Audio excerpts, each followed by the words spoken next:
thank you for joining us. A survey by consulting firm Expat Web has found that South Africa has a shortage of skills. Now, due to a global shortage of skills in professions like artisans, doctors and nurses, as well as ICT practitioners, a large number of professionals are we are getting a lot of expats coming into the country because of a shortage of skills in our country.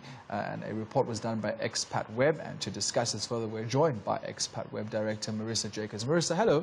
Thank you for joining us, Newzroom, this afternoon. Your survey that you did, could you explain to us a little bit about what the findings were of the survey? Apparently, we have a shortage of skills. Sure. And we're bringing in expats to come and do these jobs now.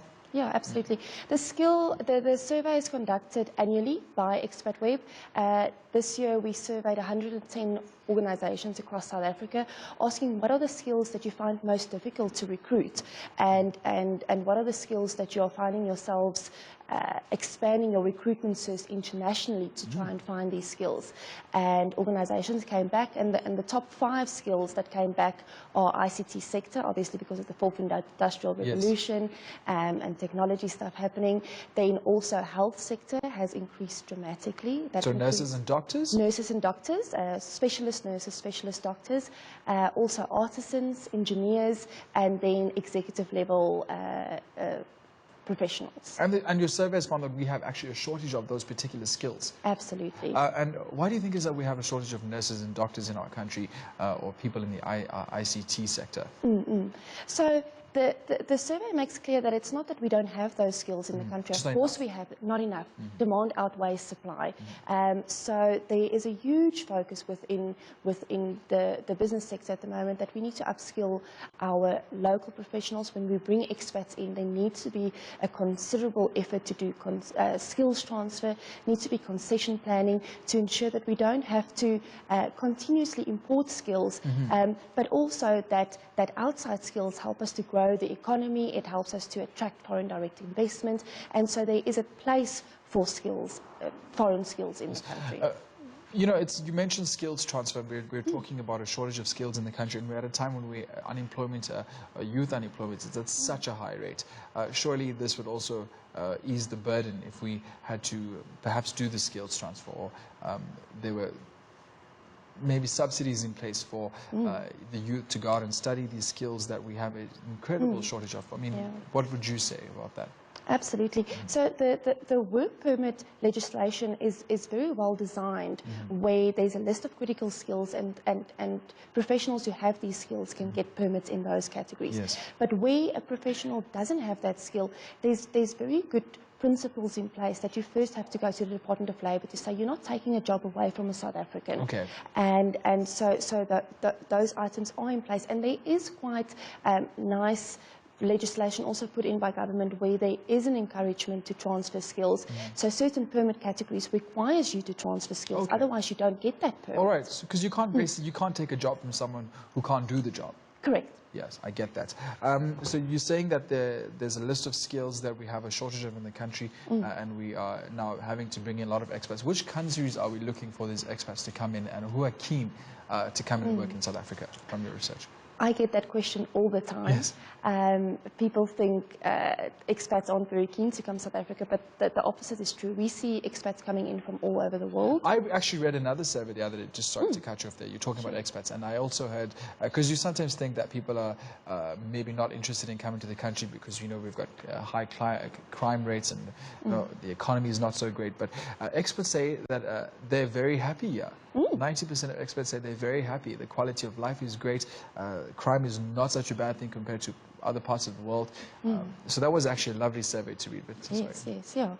I mean, a huge percentage. I would say, off the cuff, probably about 70% of critical skills guys that we assist to come into the country actually progress to permanent residency. Their families love it here. We've got great infrastructure, and lots of multinationals use South Africa as a bit of a base to get access to Africa, and so the guys will settle here and then work into Africa, and the families and the schools are great, and the infrastructure is great. Would you have any idea of which kinds of countries we're looking at? Maybe European countries?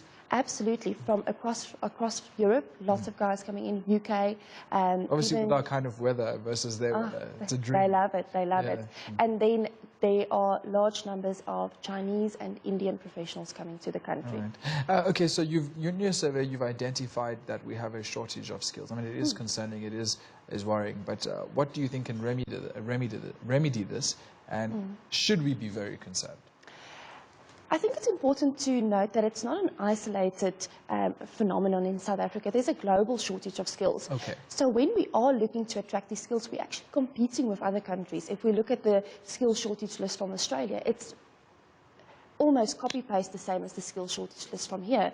So, which means we're also now competing with other countries to try and bring in people with these skills. Absolutely, absolutely. And we are also competing with those kinds of salaries, because the guy now has an option, do I want to go work at a firm in South Africa or do I want to go work at a firm in Australia?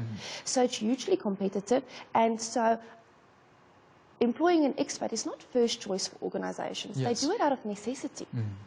And we seem to have now an increase in employing expats, I'm assuming because of the skill shortage. And then how do you compete globally, when you're competing with countries like Australia and New Zealand who have the same exact skill shortages as us, and you're trying to bring in expats in? How do you make us a greener pasture?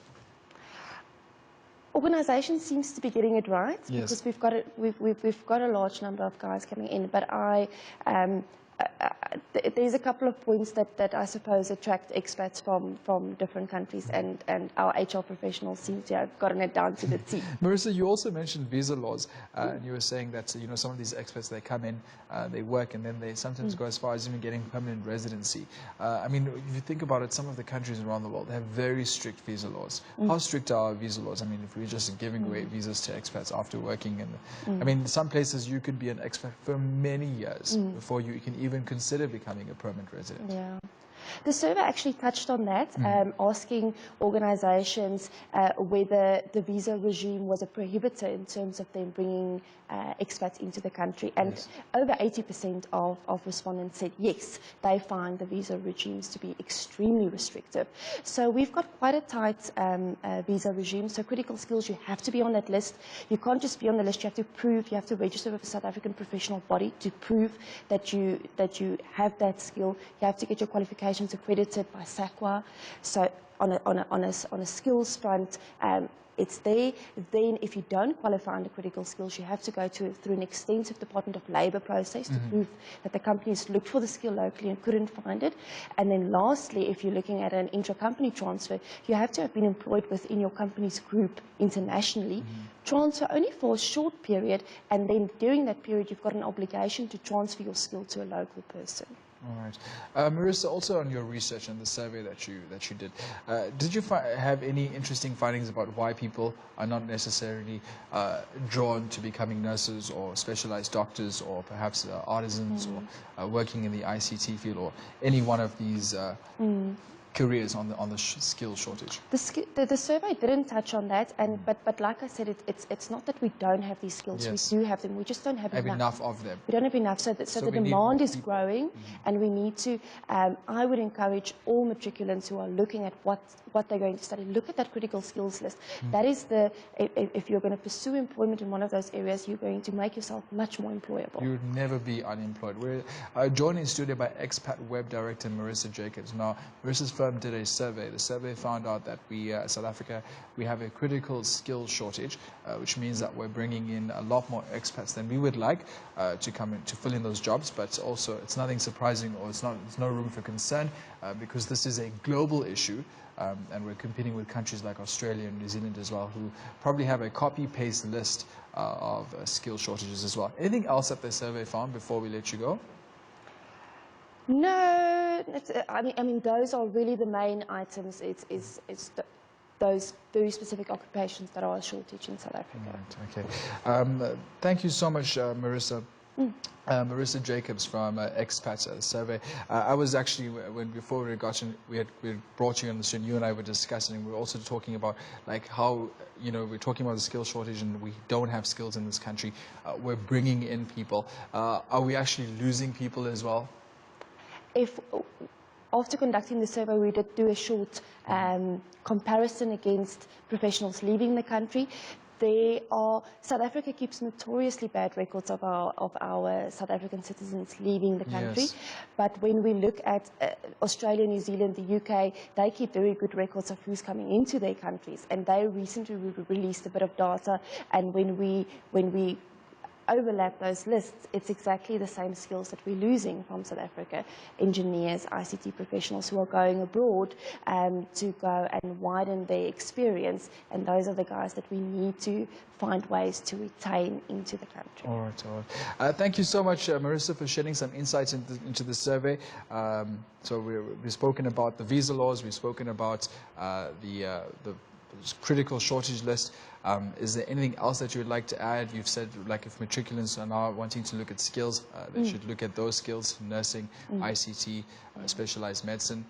Any other words as someone who works at Expat Web and who's a director, and you've been doing a service like this, looking at skills? Any other wise words of wisdom based on your findings in your survey?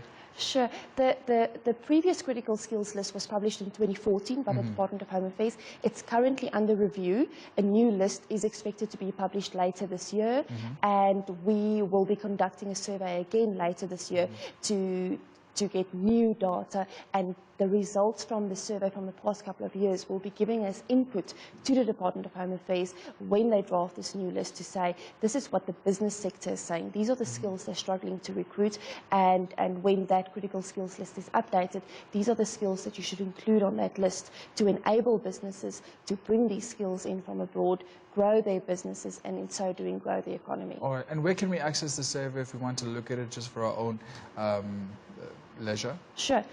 It's on the Expat Web homepage, www.expatweb.com. There's a link right at the top on the homepage. You can access the results, and the 2019 survey also opened today. So if you go in there, you can actually complete the 2019 survey. All right.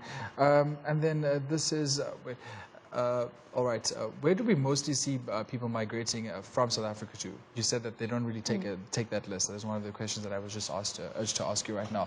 But there you go. This was Marisa Jacobs joining us in studio. She's the Expat Web Director. We were talking about the skill shortage in the country, people leaving the country, as well as us bringing expats into the country. South Africa seeming to be a very warm, welcoming place for expats. Also touched on the visa laws as well.